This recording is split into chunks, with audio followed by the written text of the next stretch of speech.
ግድግዳው ላይ እንዴት ነው የሚመቸው? ደግፍ እንዴት ነው የሚመቸው? ጉርስ ሲያረጉት እንዴት ነው የሚያረካው? በስመ አብ እኔ ቀንቼ ሞትኩኝ። እብድ ነው ያደረገኝ። እዩት።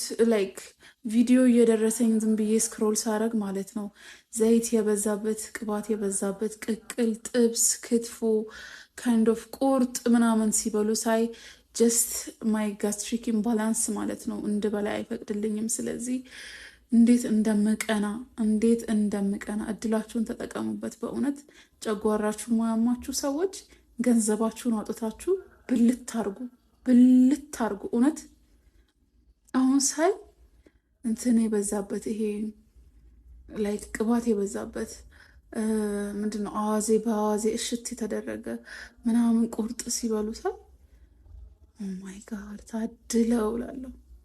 ብልት አርጉ። እውነት ገንዘባችሁን ብልት አርጉ። ማትበሉበት ጊዜ ይመጣል። ጀስት ኢን ኬዝ በምን አይነት ኬዝ እንደሆነ ሳይታወቅ ማትበሉበት ጊዜ ነው። ብልት አርጉ። እውነት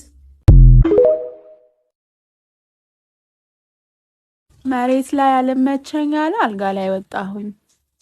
እፍ አልጋ እንዴት ነው የሚመቸው?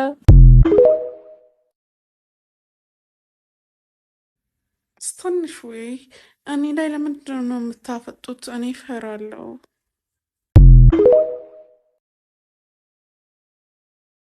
በጣም የምጠላው ነገር ምን እንደሆነ ታውቃላችሁ? ሰው ሲያዝንልኝ እኔ አልወድም።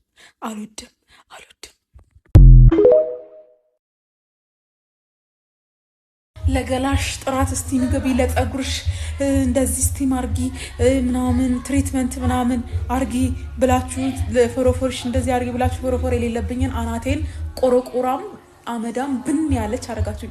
ሰውነቴን ጭቅቅታም አናቴ ላይ አረጋችሁ። ይጃኩዛችሁ ይስቲማችሁ። ወይኔ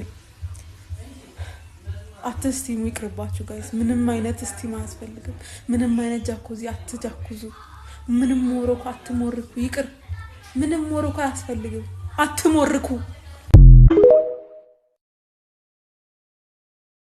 ከሶፋው እንደው መሬት ላይ ይሻላል። ወይ በነፃ ባይቀዘቅዝ ኖሮ መሬት ላይ ይመቻል በጣም።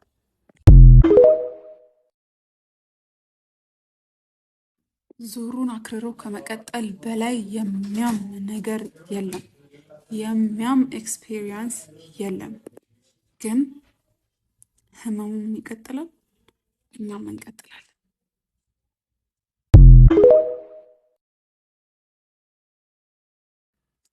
ይህንን የመሰለ ሰፊ አልጋ ሰጠኸኝ። የትኛውን ጸሎቴን ሰምተህ እንደሆነ አላውቅም። ግን ደግሞ ክረምት ገባ፣ ብርድ እያስቸገረኝ ነው። አንተም ብርድ ልብስ ብዬ አስቸግረ አልፈለግኩም እና የሚያስፈልገኝን አንተ ታውቃለህ። እና እድሜ ስንት ሲሆን ነው እንዳለፈብኝ እንዲሰማኝ የሚያስፈልገው? አይ ዶንት ኖ። ለምን እድሜ ቀን ሰከንድ እንድታልፍብኝ አልፈልግም። በጊዜ ቃል የለም። የተሰማኝን ነገር በግልጽ እንድነግር አጣብቅ። አይኔ አንተ ላይ ካተኮረ፣ ከንፈሬ አካባቢ ፈገግታ ካየ በቃ ወድጃለሁ።